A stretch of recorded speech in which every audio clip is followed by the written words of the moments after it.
19 10 1152 61 03 19 berasal dari kelas SI7 UPY PTK Padang. Baiklah, di sini saya akan menjelaskan tentang organisasi berkas sekuensial.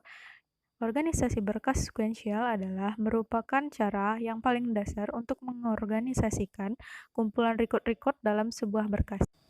Dalam organisasi berkas sekuensial, pada waktu record ini dibuat, record-record direkam secara berurutan.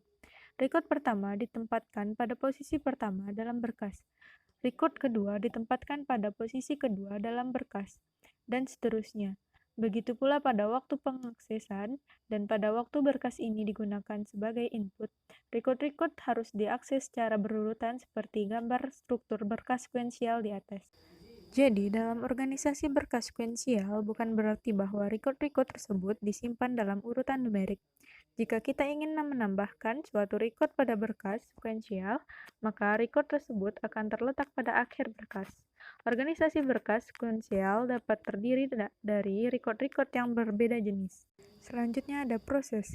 Karena record-record dalam organisasi berkas sekuensial harus diakses secara berurutan, maka berkas sekuensial lebih sering menggunakan batch processing daripada interactive processing. Selanjutnya ada keuntungan dan keterbatasan. Adapun keuntungan utama dari teknik organisasi berkas sekuensial adalah kemampuan untuk mengakses record berikutnya secara cepat. Keterbatasan dari organisasi berkas sekuensial adalah kita tidak dapat mengakses langsung pada record yang diinginkan. Selanjutnya ada pola akses. Pola akses adalah penentuan akses berdasarkan file tertentu. Selama pola akses, berkas sekuensial dapat dipasangkan dengan record-record yang sudah diurut pada berkas. Maka waktu aksesnya sangat baik. Jadi, kita harus menentukan pola akses terlebih dahulu. Kemudian baru menentukan organisasi berkas sekuensial berdasarkan urutan yang sesuai dengan pola aksesnya, jangan sebaliknya. Selanjutnya ada media penyimpanan berkas sekuensial. Berkas sekuensial dapat disimpan dalam SASD seperti magnetic tape atau pada DASD seperti magnetic disk. Selanjutnya ada pembuatan berkas sekuensial. Pembuatan berkas sekuensial meliputi penulisan record-record dalam serangkaian yang diinginkan pada media penyimpanan. Pembuatan berkas transaksi sekuensial meliputi tugas-tugas sebagai berikut.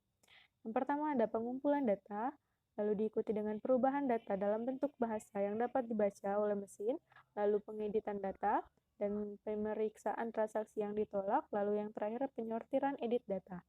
Selanjutnya ada pembuatan berkas laporan. Dalam pembuatan berkas laporan sekuensial dikenal 3 jenis record. Yang pertama ada header record, mencakup report header, back header, dan group header. Dikenal sebagai informasi pengenal atau identifying information. Yang kedua ada detail record, mencakup isi laporan yang umumnya disusun dalam kolom. Yang ketiga ada footer record, mencakup report footer, back footer, dan group footer dikenal sebagai informasi ringkasan atau summary information. Baiklah, selanjutnya ada retrieval terhadap berkas sekuensial. Record pada berkas sekuensial diretrieve secara berurutan.